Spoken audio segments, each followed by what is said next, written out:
Good morning, everybody. Welcome to this very special book launch of books published by Marshall Cavendish. My name is Evelyn Bookless, and I am the author of the Captain Green series of books. And some of you may know my first book, Captain Green and the Plastic Scene, which is about the plastic pollution crisis. And today we're here to launch the brand new book, which is Captain Green and the Tree Machine. And we actually have a special guest joining us today. So welcome, come here. Who are you? I'm Captain Green. Well, good morning, Captain Green. How are you today? I'm tremendous. Oh, tremendous, that's fantastic. And I believe that Captain Green has some jokes to share with everyone today to get them all excited and ready to listen to lots of stories. What have you got for us, Captain Green?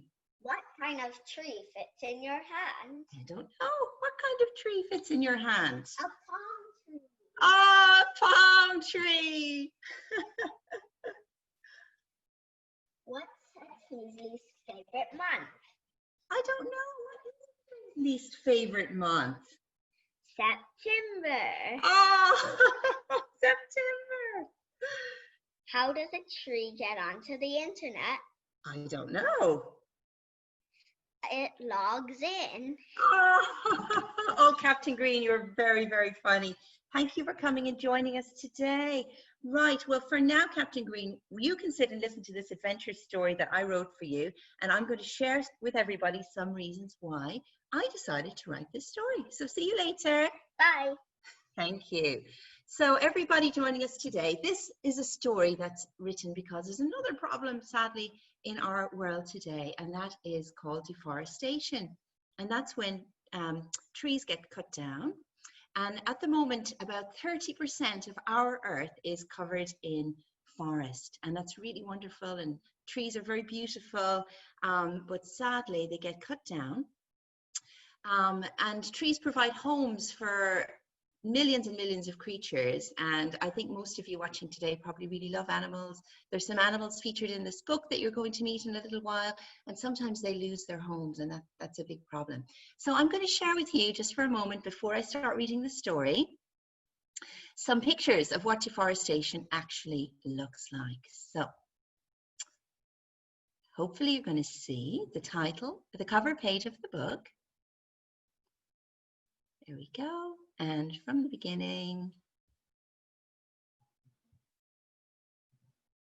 right, slideshow. Hopefully you can see that. Here we go. Sometimes I think it can freeze the screen. Now, I don't know if you can see this full size. We'll, on the picture, you can see some beautiful rainforest, and these are trees that are not that far away from Singapore. They're in Borneo, which is a beautiful island that belongs to Indonesia. And there is some gorgeous rainforest and a beautiful baby orangutan, just like the one in this story. And sadly, as I said, lots of these trees are getting cut down. And trees are actually very important for our environment because they help to clean our air. And when they get cut down, they actually release a gas that is harmful, and that's carbon dioxide. So we want to keep as many trees covering our beautiful earth as possible, and they help to keep the planet cool as well. So sadly, this is what it starts to look like when our beautiful forests get cut down. So on the next page, you can see the difference. And this is what we want to try and avoid as much as possible. Obviously, some trees do need to be cut down. We need to use timber in our lives. But it's a problem that made me worried, especially because lots of animals are affected. So if you sit back and relax, I'm going to read to you the story now. I have it on this screen here in front of you, but I also have the book, so hopefully you can see either. I don't seem to be able to make it full screen. Pippa, can you put your thumbs up if it is full screen? Because I can see you. It's not, yeah, that's what I thought. Let me just have one little look again. It's just not quite working. Maybe that's it. Were you not able to see it at all? Okay, now we can.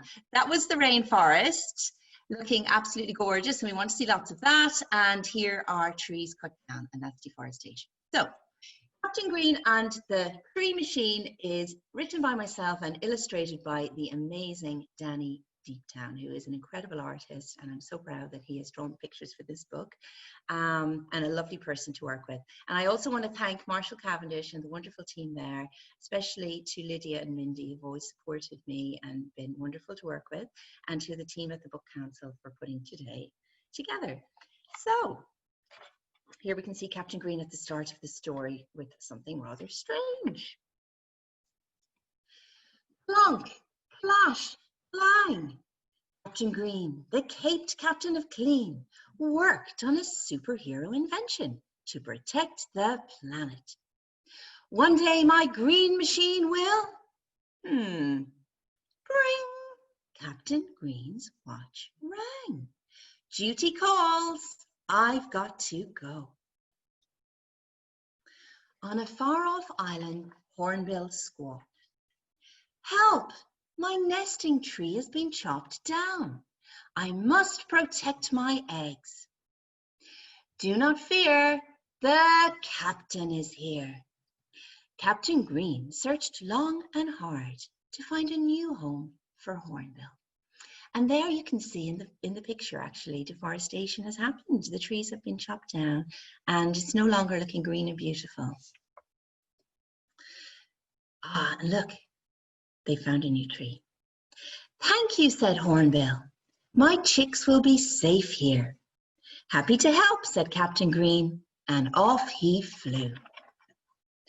Bring! Gurgle, grumble, growl. Elephant's tummy groaned. Trucks raced off with her fruit and leaves. There was nothing left to eat. Do not fear, the captain is here. Captain Green gazed as far as he could see. Trees to the east, he said, follow me. Food at last, said Elephant. Thank you. Time to get back to my green machine, thought Captain Green. Bring! Oh no! Fires blazed in orangutan's forest. Do not fear, the captain is here. Captain Green swooped down, grabbed orangutan, and zoomed up high. Ack! They coughed and choked on the smoky air. This is one of my favorite illustrations. It's very colorful and you can see all the animals looking a bit happier again. Here you go, little fella, said Captain Green. You saved me, said Orangutan, but my home has turned to ash. Don't worry, I'll find a way to fix your forest, said Captain Green. But Captain Green's tummy tightened. How could he replace so many trees? Dear, it sounds like a big problem for Captain Green. Let's see if he can do something. Captain Green dashed back to his workshop. I know, I will use my invention to grow new trees. Smash, whack, whomp, ta-da! A tree machine. Finally, a gadget fit for a superhero. And these are some of my favorite illustrations because I love seeing Captain Green working away, trying his best to solve the problem for all the animals, as he always tries to do. Maybe not getting it right the first time, but let's see. I hope this works, said Captain Green. Zap! A tree flew out, planted in the ground, and stretched up towards the sky. Phew! But I'll need to go faster. Captain Green activated Mac's plant. Zap! Zoop! Trees sprang up all around. Orangutan cheered and leapt from branch to branch. I can swing again. Green-tastic, said Captain Green, but there's still lots to do. Time for super duper Mac's plant. Zap, zoop, zink. Bang! Oh, green gravy. Oh dear, it hasn't worked so well, has it? Captain Green tried to fix his tree machine. But it was no use. It seems easier to ruin a forest than to grow one. Captain Green slumped. How will I save the animals now? Then, as he headed home, he spotted something truly super. Of course, he said. I don't have to do this on my own. He knew just where to go. And if you look closely, you can see the children have a great idea to solve the problem. And I firmly believe that children can save our earth in so many ways. Just need to know a little bit about the problem. And I love visiting schools and talking to children and hearing all their wonderful ideas. So let's see what they know. So, it is I, Captain Green, the caped captain of clean, the children replied. The animals need trees, but my tree machine is broken, said the captain. Can you help? We know all about growing trees, said a girl. Trees are tree-rific, said a boy. Come with us, they said.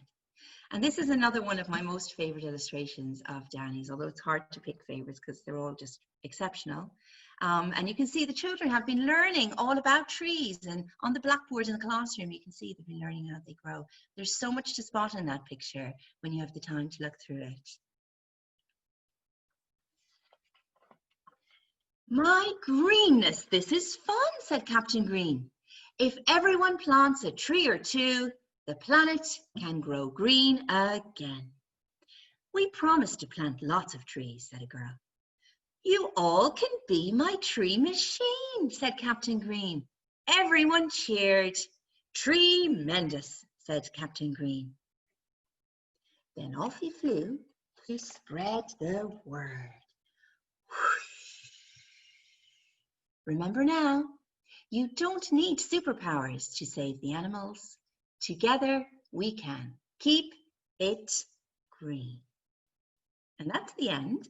And on the back, I won't read this all to you now, but there's lots of facts all about deforestation and ways that we can all help. So Captain Green really wants us to see if we can be tree machines in our own actions. So just to celebrate the launch of the book today, I'm going to attempt to show you how to make a picture featuring the lovely pygmy elephants. And the pygmy elephants are very special. They're one of the smallest species of elephants, and that's what Danny has drawn in this book. In Borneo, we have the pygmy elephant, and they are special to that part of the world. They're a very, very gentle animal. And even though they probably look like full-size elephants there, they're not. They only grow to about 8 feet.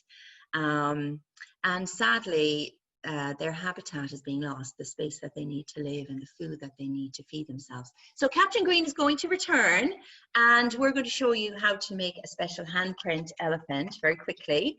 The instructions are on my website. They may have been sent to you as well, so you can do this in your own time later, or you can attempt to do it now. So Captain Green has got very messy earlier this morning when he has covered his hands in silver paint. Let me close that down now, actually, so that you can see a little bit more carefully how we do this. There we go. So Captain Green covered his hands in grey paint, and he pressed it down here, and I pressed my hand there. So you can see that actually we work together. And the idea is that we're going to use our handprints to create an elephant. We'll show you a little more before we show you the end result. So Captain Green, I need you to dip the side of your hand now into paint. We'll attempt to show this on camera. So there we have our paint, and Captain Green is going to make tree trunks with his hand, okay? And we're going to take our 2 elephants. These will be elephants eventually. Captain Green's going to press lots of trees down there for us to make a beautiful rainforest scene.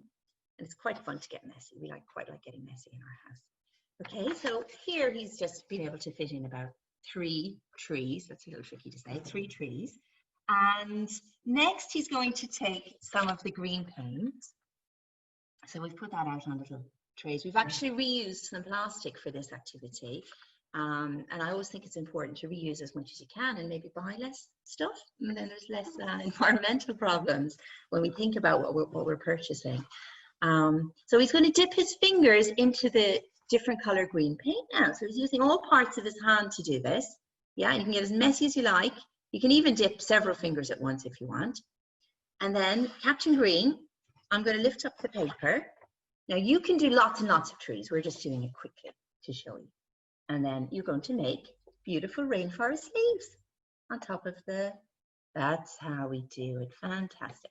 And you just keep dipping and pressing and having a great old fun with that. And what I love about this, everybody, is that you can't really make a mistake. Everything is going to look good, no matter how you do it.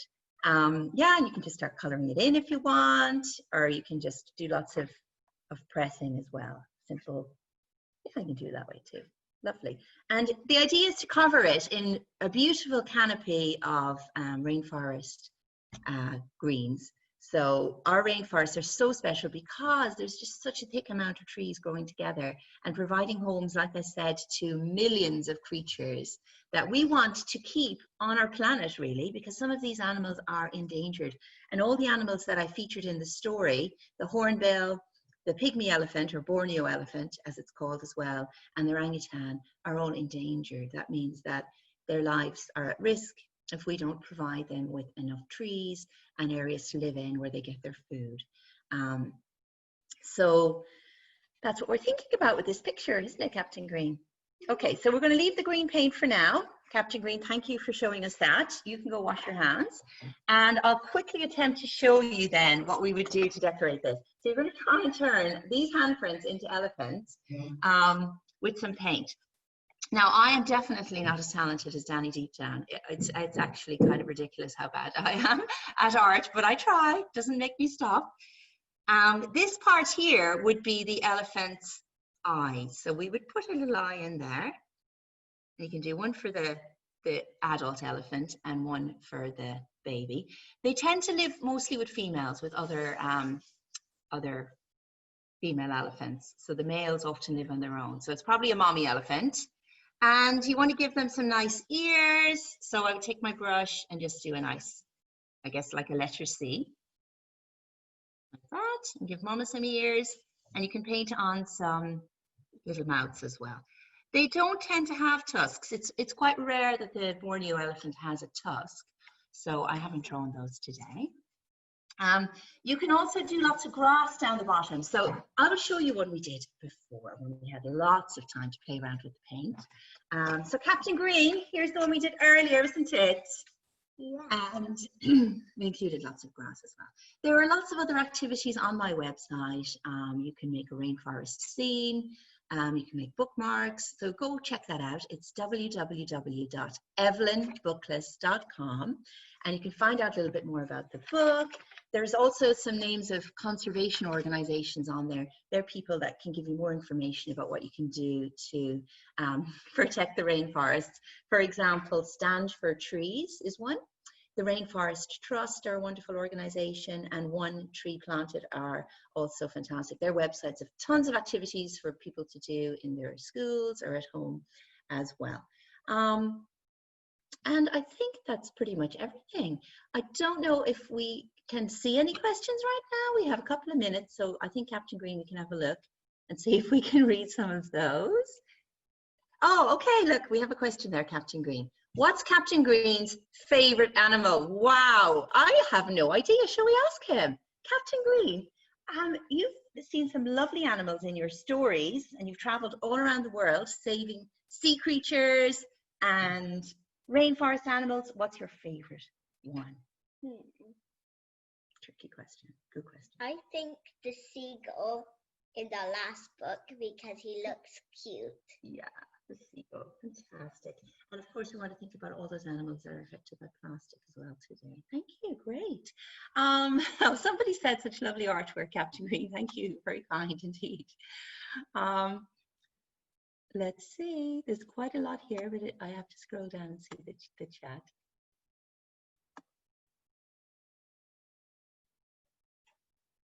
Oh.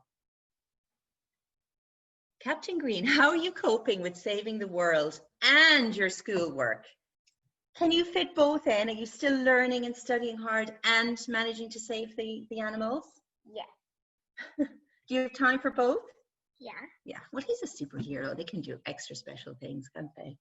Okay, so everybody, we are going to say goodbye to you. Thank you so much for joining us. We really enjoyed this. Stay tuned for 2 other fantastic stories by 2 wonderful authors, and bye from us. Hello everybody, it's lovely to be here today, and thank you Evelyn for reading your fantastic story. I thoroughly enjoyed it, and it was great to learn a little bit about the pygmy elephant. Just for some of you who don't know me, I'm Pippa, and I'm the author of Counting Sheep, which you can hopefully see on my screen. Can everybody see the screen? Yay! And I've lived in Singapore about 15 years. I've got 3 children and my dog Jasper, who are massive inspirations to me for my storybooks. And this story, Stuffed, was inspired by my little girl Caitlin and her stuffed cuddly toys. And I hope you all enjoy it. All right, let me move. There we go. Stuffed. Written by Pippa Chorley, that's me, and illustrated by Danny Deeptown. And I wonder if you recognize that name, because it's actually the same illustrator who illustrated Evelyn's fantastic Captain Green books. And he is absolutely, as Evelyn says, a real talent and wonderful to work with. And I hope you all enjoy seeing some more of his illustrations. So I wonder if you look at the front cover, can you guess where the story might be set? That's right, it's at night time. It's in a little girl's bedroom, and her name is Sam. This is Sam in the middle, and she's got her stuffed cuddly toys surrounding her, but they look like they're up to mischief, don't they? I can see a duck, a pig, and a rabbit, and they don't look like they're behaving very well at all. Let me introduce you to them. Here is Fluff the duck, looking much happier than he is in that front cover. Hop the rabbit, and Pig the pig. And they're going to be telling you their story in a minute. Oh dear, I can see Pig the pig, who's sitting in the #1 spot looking very smug. And the other 2 don't look very happy about it, do they? And I wonder if he really should be sitting there, if that's fair. And we're going to read the story and find out why he's there and if he should be there. Stuffed.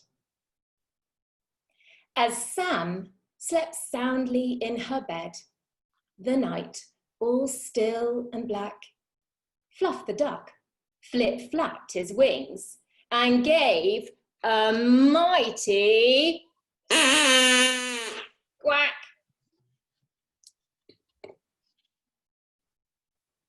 I've had enough, he shouted out. I almost want to weep.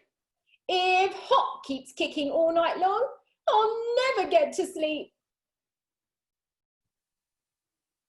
Hop the rabbit twitched a toe and gave another kick.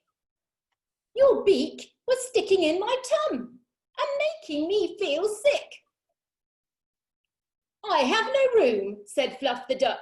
It's all because of Pig. His bottom's sticking in my back. It's clearly way too big. Oh dear, that wasn't a very kind thing to say, was it? Here's Pig. I want to snuggle next to Sam, but you're both in my way, said Pig the pig to Fluff and Hop. I simply cannot stay. So up he got and trotted off to sleep alone instead. Then Fluff and Hop both turned their backs and also left the bed. Oh dear, it's not a very happy scene, is it? They're all arguing with each other and saying some very unkind things. Hop the rabbit is kicking. Fluff is being very mean and calling names. I don't think I'd be very pleased if somebody told me I had a big bottom. Would you like it? They've been very, very badly behaved. I wonder what's going to happen next. The toys continued through the night to huff and puff and scuff about Pig hogging all the space. But Pig pointed back, "It's Fluff!" When Sam awoke to play next day, she found her friends alone in every corner of her room, all lost and on their own. "What has gone on?" she asked her friends. "Have you all had a fight? I know just what we have to do to make it fair tonight." Oh dear, so they've been arguing all night long. And can you see what Pig has drawn on the chalkboard? He's drawn Sam hearts Pig. And then I can see Hop has crossed it out and written his name on. And then Fluff has crossed it out and written her name too. So they're all arguing over who is the favourite of Sam. Now, I wonder if Sam's got a good plan to solve their bickering. Let's turn the page and find out. All three of you can sleep down at the bottom of my bed. There's lots of room for each of you. And cover too, Sam said. But in the night, the toys awoke and wanted Sam to cuddle. So each of them went bundling back into the same old huddle. Did Sam's plan work? No, they didn't even give it a chance, did they? They went straight back, fighting again. Oh dear. "This just won't do," said the pig. "You have to sleep elsewhere, as I'm the one who got here first, so move, it's only fair."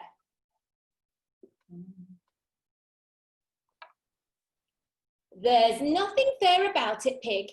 It should be me," said Fluff, "because I'm the one that Sam loves most." Pig left them in a huff. "Oh, that was mean," said Hop to Fluff. "It really isn't true. Sam loves us all, and all the same." Hop turned and bounced off too. Can you see in this picture that Duck is looking here, Fluff? He's looking a little bit sorry for himself. Do you think he's realised that he's made a mistake and perhaps he wasn't very kind? And I wonder if you think it's true that Sam loves them all the same, or she favours one over the other. When Sam awoke to play next day, she found her friends alone, all strewn about her bedroom floor, still sad and on their own. This has gone on for far too long. The toys lay still and huffed. "We need to work this out," said Sam, "or else we'll all be stuffed." Can you see the mess in Sam's bedroom again? The doll's house has been emptied. All of the art supplies are on the floor. And look what they've drawn on the chalkboard again. Oh dear, naughty Pig. I wonder if Sam has got another idea that might work a little bit better this time. Here she is. "Be kind, and you can sleep with me. Just give each other space. There's room for all my friends," said Sam, "but fighting has no place. Together, they devised a plan on which the friends agreed.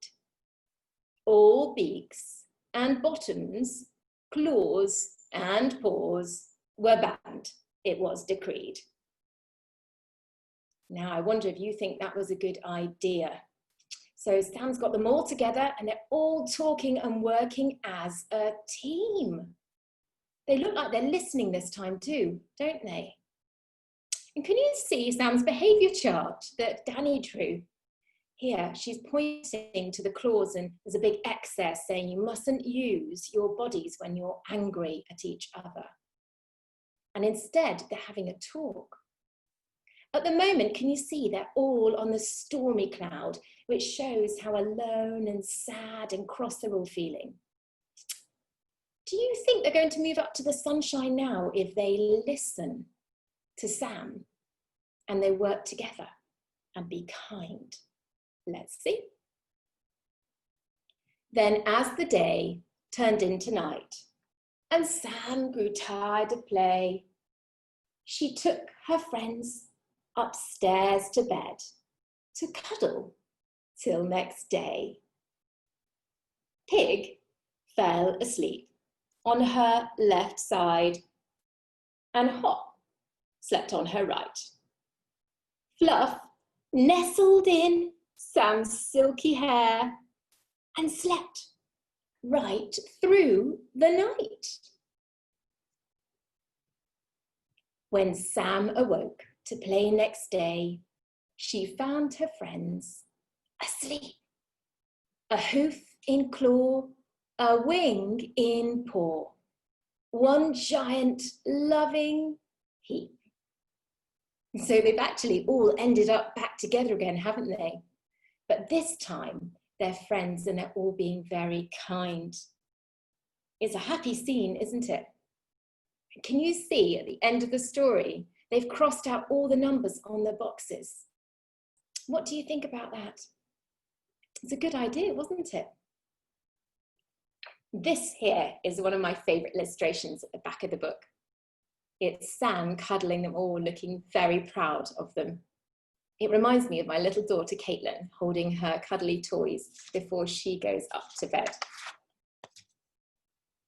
Now, I wonder if you can think what the main story of the book might be, the main theme.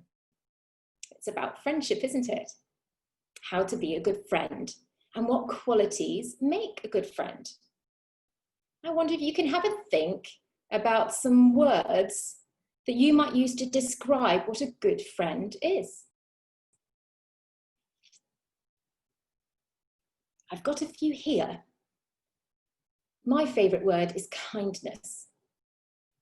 So I think it's really important that if we're kind to each other, then we can always be good friends, can't we? Now we're going to do a little bit of craft and we're going to use that word kind within our craft session. So we'll say bye-bye to Pig, Hop, and Fluff. And together, we're going to make our very own stuffed toy. And we're going to fill it with kindness. Now, it's a very easy thing to make. So if you don't have time to do it now or you don't have all the equipment, don't worry. You'll be able to make it really easily this weekend. And all it is using an old sock. So we've got a bit of recycling in there as well, Evelyn. Okay, so what you need is an old sock to start, some stuffing material here, a couple of googly eyes, but if you don't have those, you can always draw them on, that's okay too. A few elastic bands or something to tie your bunny with here. So you could use string if you don't have elastic bands or little wire. A black pen, some scissors and some glue. Now I'll just turn on my hot glue there. Now I'm going to be using hot glue because it works really, really well and it's super strong. But I want you to make sure that you ask an adult before you do the gluing or cutting with the scissors, because they can be dangerous pieces of equipment. And sometimes it's important that we have an adult to help us with those. Now, other things you might need, as well as your cotton balls, if you've got any little mini pom-poms, that would be fantastic too, because you can give some extra detail to your bunny with a little pom-pom nose or tail. And of course, some ribbon. Right, let's turn over and start. Okay, I hope you can all see this. So I've got one old sock here, and I've begun stuffing it with my cotton wool, and I'm going to put a lot more in to make him a nice big round body. Don't worry if the cotton wool spills out. You just need to pop it back in and push it all down. Here we go. So I want that. That looks pretty good. And I'm going to squish it down and give it a pat to try and remove any of the lumps. If you had time, it's quite good to tease the cotton wool balls apart, and then it makes a much smoother body. And there we go. Now, one thing that I think is really important is that we give our stuffed toy a heart. Can you see one here? On this heart, it says kindness. So I've written a word that I think is really important in being a good friend. Here it is. I've cut one out here, and you can just cut it out with scissors. I'm going to write another word on the back here, and that's respect. I think it's really important we all respect each other as well. Respect each other's space and each other's thoughts and feelings. And we're going to put that into the body of our stuffed toy right here. Now I need to tie my body up. So I'm going to give it a twist, and then you could use an elastic band or some wire or a string, as I said, and we're going to make sure it's really tight. Now, if you don't have cotton wool at home, you can also use rice. Dried rice works well, or lentils. You could also use scrunched up tissue paper, or if you want to go extra special, you can go to the art shop and get some wadding that go in real stuffed toys. But cotton works well, just well as well. There we go. And now we're going to make the head. It means we have to stuff in more stuffing. So I'm going to get another big handful of cotton wool, and I'm going to push it inside. Oops, there we go. Some of it's spilling out. Yeah, so I've needed about 2 handfuls for the head.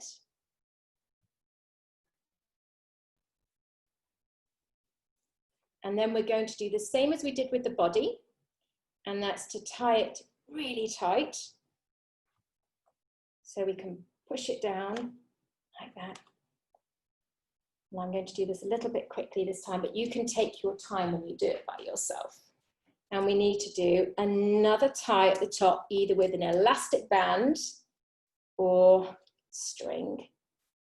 I've got one of those little gold wires you get with plastic bags sometimes. There we go. And now we've got the head and the body of our stuffed animal. Now, before we do the ears, which is the top bit here, so you always need to leave a bit of your sock for the ears, we're going to decorate the head of our rabbit. Okay, so I do now need my glue. Yeah, so this is nice and strong. Now it's all heated up, and I'm going to take 2 googly eyes. There's one. I'm going to put a little dot of glue on the back and stick it onto the front of my sock, and I'll hold it up in 1 second to show you all. So can you see I've got one eye there? And I'll put another eye here. So now our bunny has got 2 eyes. Now again, you can use a black pen and draw it on. If you don't have googly eyes, that's fine too. Now, the other thing that's nice to use is a little bit of string or ribbon. And this is just some ribbon for wrapping up presents. And so I've cut a strip about that long to do a bow around the bunny's neck. And that helps disguise where you've tied your string and gives him or her a lovely little bit of detail. Now, using the same string or ribbon, I'm going to cut some smaller pieces about that long. Can you see? And they're going to make the whiskers of the bunny rabbit. Again, you can draw them on with black pen if you don't have any. Now I'm going to need 3 of those and put them all together. Here we go. And I'm going to stick my bobble on top. So I'll get my glue gun again, and I'll put my glue in the center of the whiskers and glue 3 of them together. And as they used to say on the old show Blue Peter, here's one I made earlier. And I've put a little bobble in the center. Now on the back of there, we'll put some glue and stick it down just below where the bunny's eyes are. There we go. Let's get that in. There we are. Can you all see? So I've just stuck it down here. And the next thing to do is to give your bunny a mouth. And for that, I am going to use a black pen. If I turn the page, you should be able to see on the picture the pen drawing a little mouth. And all it is 2 little curves, one going one direction, like a J, and the other one going the opposite direction under the bunny's nose. Can you see there? And now he's almost, or she's almost finished. Okay, but before we finish, oops, we've got to cut out the ears. So again, this is where we're going to use some scissors, and I've got some extra sharp ones here. So I would request that you guys all ask an adult for support to use the scissors. If you want, you can cut a little bit off the top of your sock if you've got a bit too much. I'm going to do that. So I've cut a little bit off. I don't need that. I can put that aside.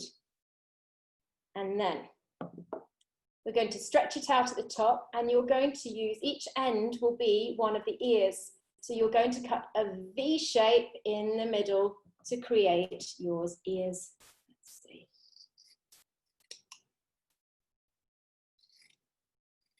Before I snip it off, can you see what I've cut out? Everybody? So we've got like that. And so I'll just cut it out right off now.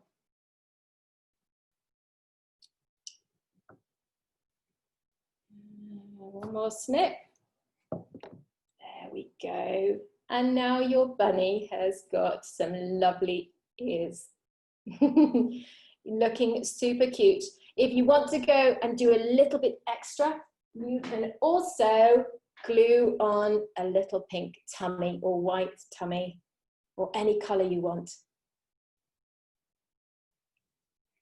There we go. And your bunny should now be complete. So all you need to do is give it a name and tell it a story.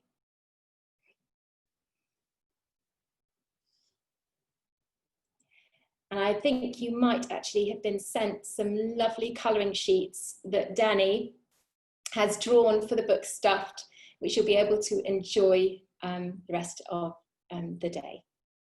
Thank you, everybody.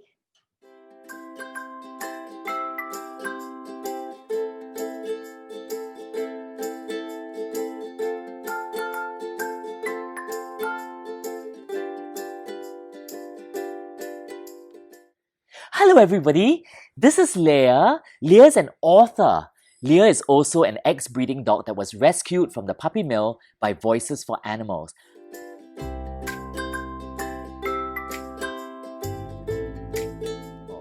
I am Daniel and I am her papa. Leah picked me as her forever parent when I went to see her in a shelter. And today she's not only an author, she's a model and she is my darling. Leah has written some books recently, and I'd like to read one of the books to you. It's called The Princess and the Pea, and it stars Leah and her very good friend Sasha, who's also an ex-breeding dog.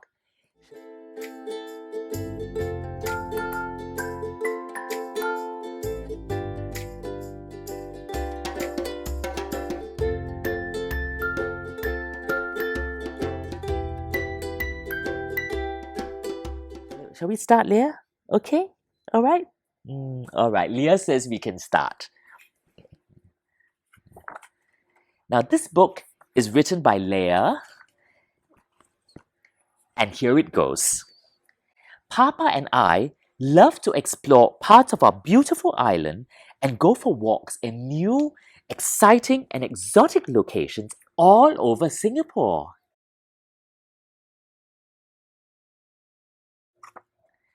We go for walks at the Botanic Gardens, where I gossip with the swans and the hornbills.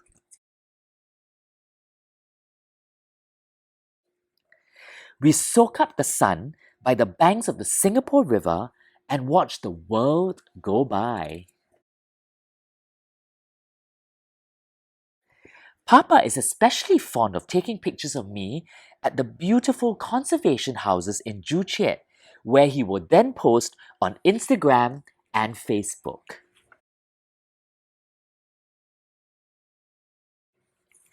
My favorite activity at every place is to check out all these exciting new smells, leave pea mails for the other dogs that frequent the area, and reply to those other dogs that have left pea mails for me.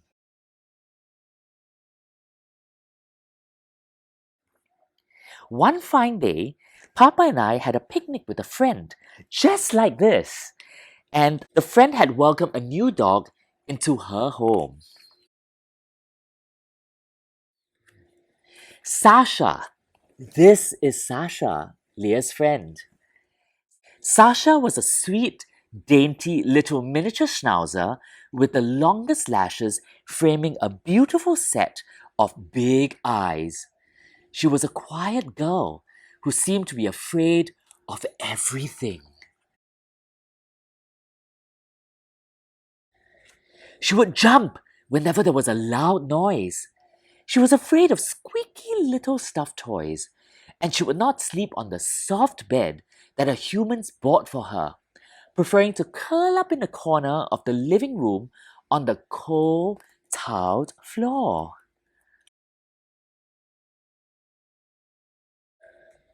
She also had a strange habit. She would pee everywhere in the house, in the kitchen, in the bedroom, on the balcony, on the study floor. She even peed on a beautiful bed. Her humans were puzzled. She could not understand why. Sasha is an ex-breeding dog, just like Leah. I said. All her life, she lived in a small cage, which was where she ate, slept, and peed. She did not know what a bed was. She had never played with a toy. She had never touched grass. And she didn't understand the concept of a home or a toilet. Sasha's human suddenly realized what a sad life she led before she was rescued.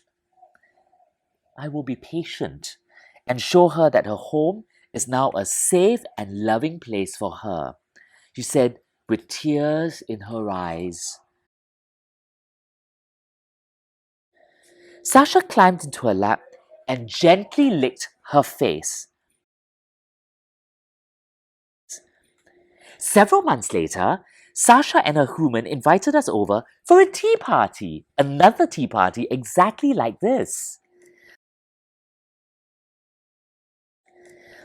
Sasha brought me on a tour of the house. She proudly showed me her box of toys, her lovely soft bed, and the spot in the kitchen where her humans kept her treats. She brought me into the bathroom and showed me her pee pad. Mummy taught me what a toilet is. I didn't understand at first, but she was very, very patient. Then one day, I suddenly peed on the pee pad and Mummy was so happy. She clicked the clicker with a big smile and gave me lots of treats. And from that day, I knew this was where I was supposed to pee. We gathered in the living room for a lovely afternoon tea, and Sasha was the perfect host. We snacked on dehydrated treats and nibbled on bits of apples. Dehydrated treats are also Leah's favorite treats. Suddenly, Sasha excused herself, got up, and ran to the bathroom. She needed to pee. And everyone clapped with joy. And that is the end of the story. The end. Sasha and a human lived a long and beautiful life in their beautiful house. And we visit them very, very often for more picnics.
And that is The Princess and the Pea. This is one of many books that Leah has written. Let me show you some of the other books that she has written. All these books are also inspired by her friends. The Princess and the Pauper is about Leah and another rescue dog that was really, really sad looking when we rescued him. But in the end, he became so handsome with love and with a beautiful house and a wonderful adopter. We also have a book about cats because dogs and cats can be friends. And Somewhere Over the Rainbow Bridge is all about humans who lose a pet. But that bond is so strong that we will forever be touched by them. These are all books that Leah has written. I hope you enjoy them. Meanwhile, we're going to go back to our picnic, alright? So have a good time. Bye-bye!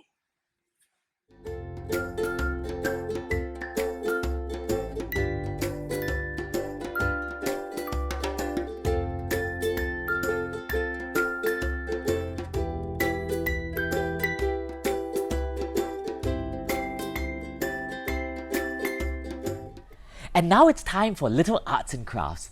Now, when all of you sign up for today's session, you would have been sent a worksheet.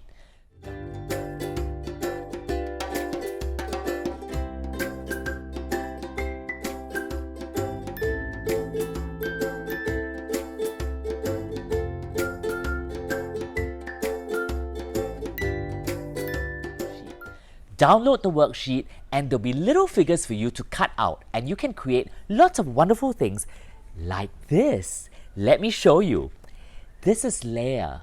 This is a little drawing of Leah which you can create your very own Leah by coloring it. You can add your sequins, you can add sparkles, and you can turn it into a bookmark by adding a little ribbon like this, which also looks like a leash on her harness. You can also add an ice cream stick and turn this into a Leah puppet.